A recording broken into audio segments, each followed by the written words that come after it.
Welcome everyone to Kfrags. This is my first video that I'm shooting, and I'm going to be reviewing Tom Ford Tuscan leather and oud wood. These are my first two that I want to review for multiple reasons. Obviously, it's one of the first fragrances that brought me into niche.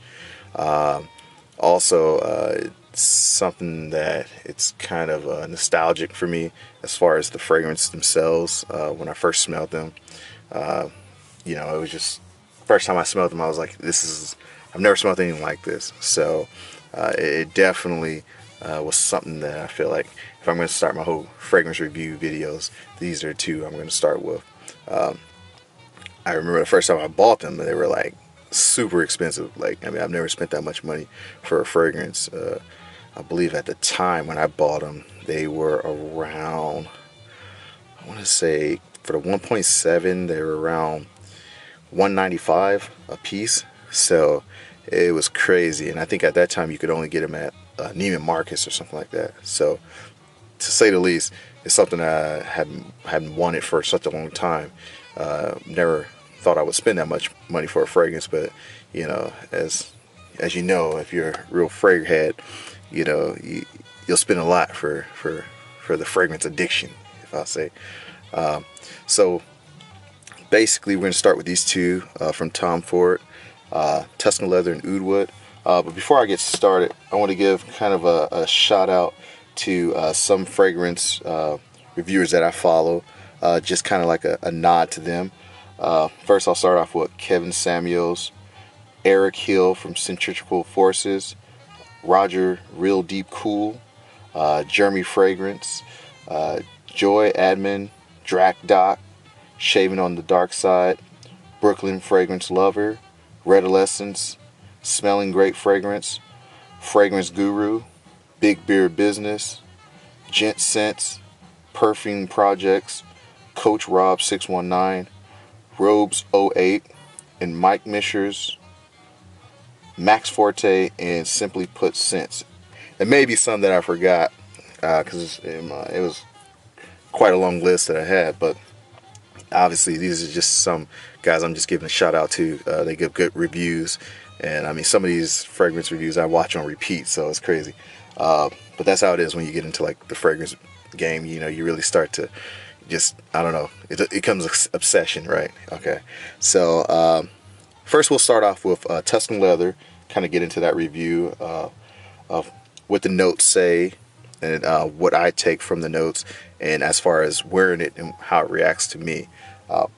First of all, these are the fragrances that I purchased. It had to be about 2000, I want to say 12, so they're pretty old. Obviously we're in 2018 right now, but these are the first ones. Like, so this oud wood is not the reformulated one. This is the original one that came in the actual brown original jar, not the black one. So obviously I smelled the newest one, which is the oud wood, in the black bottle, and obviously it smells very reformulated, very light to say the least. It just doesn't wear as well as these do. And the first time I smelled these fragrances, like I said, it was like pure luxury to me. It just, I don't know, it just put me in a different mindset. A lot of fragrances are very they're very say nostalgic, also say they can kind of be psychological, because it kind of puts you in a different mind space when you smell certain scents. Kind of change the whole mood, make you feel luxurious, even if you're just dressed down, but it's still, you just have puts a certain air in the aura in the air that kind of changes your mood. So I think they're very good on that. So that's kind of what comes to mind when I think of the Tom Fords. I've been to a lot of their stores, like in Nevada. One was in New York, their main flagship store. I mean, it's pure luxury. I mean, you walk in, you got, mink floors, or they got, skin on the floors. They have mahogany wood everywhere. It's just pure luxury. I mean, it just changes the whole The environment is just great. It's great. But let's get into the fragrances. So first, starting off with Tuscan leather. So the notes that they have on Fragrantica, I know a lot of people look at Fragrantica for the notes, which is it's a good one to look from, because obviously they have a good note breakdown. So they're saying the top notes, we're looking at saffron, raspberry, and thyme. Middle notes, we're looking at albanium, jasmine, and then our base notes, we're looking at leather, suede, amber, and woodsy notes. So obviously, woodsy notes, that's kind of vague, but my breakdown is when I smell it, first thing I smell is definitely that leather. It's got like a strong leather kind of kick to it, but not in a bad way. It's like a strong masculine leather that has a kind of lightness to it, and I think that's where the suede comes into play, where it kind of lightens up the actual scent itself. The raspberry, I could see where there might be a possible raspberry note in there because of the actual slight fruitiness that it has with it. But I don't think the fruitiness overwhelms it. I mean, I've got many compliments wearing this. I mean, ever since, like, when I was in undergrad, I used to wear this one. And it was a really, really good compliment getter. The dry down to me is much lighter, obviously, once it kind of melts into the skin.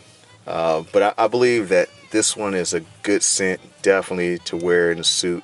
And I know it's funny because there's certain fragrances that you'd wear just regularly, casually, and some people will say, well, I would only wear this with a suit, or for this weather or whatnot. But I think with this one, it does put you in that mindset of, I want to dress up a little bit with this one.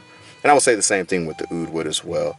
And some people will say, they're more of geared toward either night or cooler climate scents, and I can see that. I was in New York when I was wearing it before, and it was pretty chill out there, and it did cut through that cooler weather.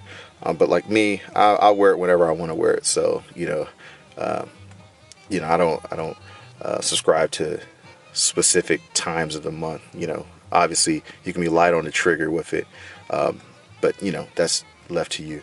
But yeah, I pick up definitely that suede note, that the albanium. I can pick up almost like a vanilla, slight sweetness to it, but not cloying sweetness.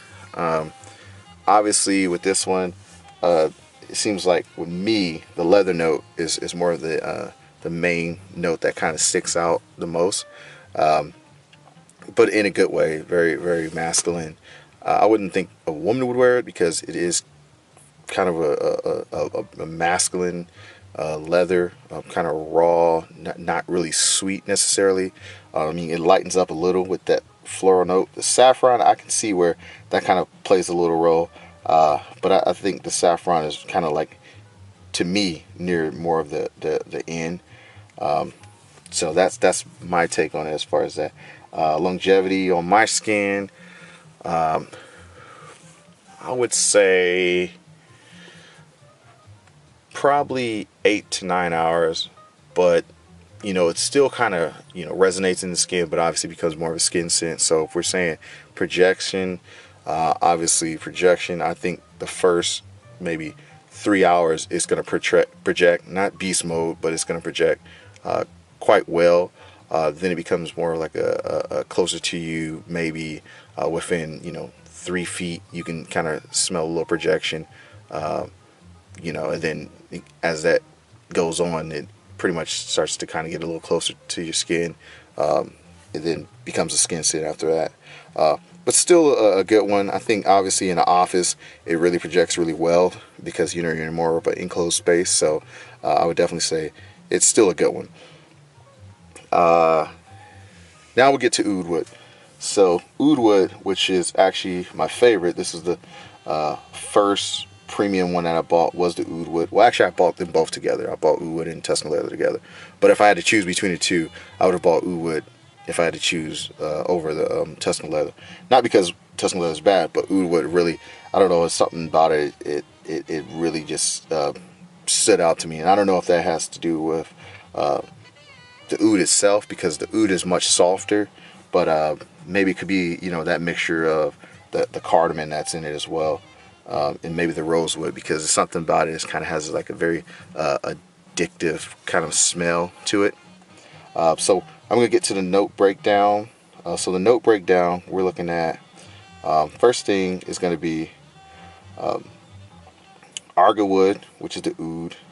Then you have Brazilian rosewood. Then you have cardamom. You have Szechuan pepper. You have the sandalwood, vetiver, which I love vetiver, is really good. Tonka bean, vanilla, and then that amber.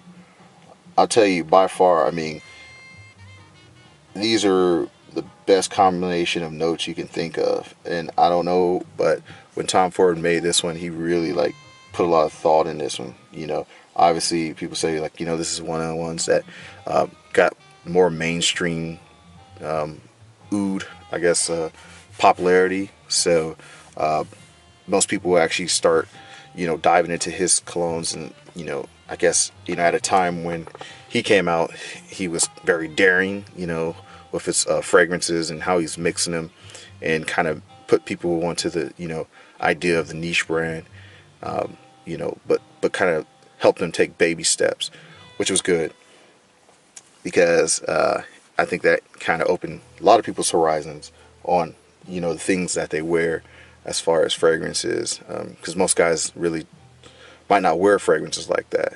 But now, you know, more and more guys are really starting to kind of pay attention to what they're wearing, and seeing what works for them. So that's a good thing. But definitely, this fragrance is one of my favorites. And, you know, like I said, I don't know if it's the combination of the oud wood or the arga wood mixed with the cardamom, because I know a lot of fragrances I wear that have cardamom, vetiver, or, you know, slight peppery notes. They just resonate for my skin really well. The amber, I don't really necessarily pick up the amber as much. I really more so pick up that kind of sweetness that may come from that vanilla, but it's slight. It's not like your tobacco vanilla type of fragrance. But the cardamom, I picked that up. I definitely pick up the vetiver. And to me, it somewhat smells fresh but spicy and dark at the same time. And I know that's kind of weird, but it does have like a slight aromatic smell to it, and that could be coming from the Szechuan pepper, possibly the sandalwood as well. It gives it more of that airy, slight airy quality, and to me, the vetiver also plays a role in it, especially to me, as when it dries down on my skin. I kind of pick up that vetiver note, which also has somewhat of a freshness. It's funny because with vetiver, I've had vetiver oil that I've put on my skin, and it actually starts off really, really kind of dark and really, you know, very, I'll say, herbal. But then as it dries down on my skin, it becomes almost, to me, as a grapefruit smell. I don't know, it just projects off me as like a grapefruit smell, which, you know, might sound weird, but it gives it like this freshness, this airy kind of citrus quality to my skin. So by far, that was like one of my top favorite Tom Ford fragrances. I have more Tom Ford that I'll be reviewing again, and have some other fragrances too as well. A lot of niche ones too, and some that you may not have heard of. So I'll be reviewing those as well. As it goes for oud wood, I would say on my skin, the oud wood at its original formulation, to me, it gives me about, I want to say, probably 10 hours of longevity. Probably the first maybe 2 hours it projects pretty well. Then as it hits probably that 6 or 7 hour, it starts to become more closer to the skin. It's not as strong and I'll say leathery as Tuscan leather, so that allows for Tuscan leather to give more longevity. But nonetheless, the oud wood is still a very, very good fragrance. One of my favorite. I almost got one of those $600 big decants of it. You know, that's how much I loved it. But I just couldn't push myself to buy that. But honestly, it was a really, really good fragrance. It's a really, really good fragrance. I don't know about this reformulated one. I'm not a big fan of that one. I know now I think they're coming out with an intense oud wood. So I'm assuming that this is now like maybe trying to take back to the original formulation, but it just doesn't smell the same. It doesn't even put me in the same mindset. It's just something about it just kind of just doesn't stand out to me the same. But definitely a good scent. I would, like I said, I would wear this during the winter, summer. I worn it during the summer and it still projects really well. I just, I don't even have to be light on the trigger with the oud wood, honestly, because it still, smells pretty good in the heat or in the cold weather. So, either way. But yeah, that's what I got. That's for the review, and we'll be reviewing more in the future. And it's cool too, also the design of the bottle. With the whole architecture influence, since Tom Ford has that architectural background, you almost kind of see the column fixtures, kind of how it makes almost like a either Doric or Ionic column. He really kind of put that architecture influence in there, so it really is like a nod to that design and his architectural influence. But that's all I got for now. I don't want to make these too long. But you got 2 reviews on the first go, and we're going to be doing some more. So, okay, check back with me, subscribe, and hit the notification button there as well. Alright, take care.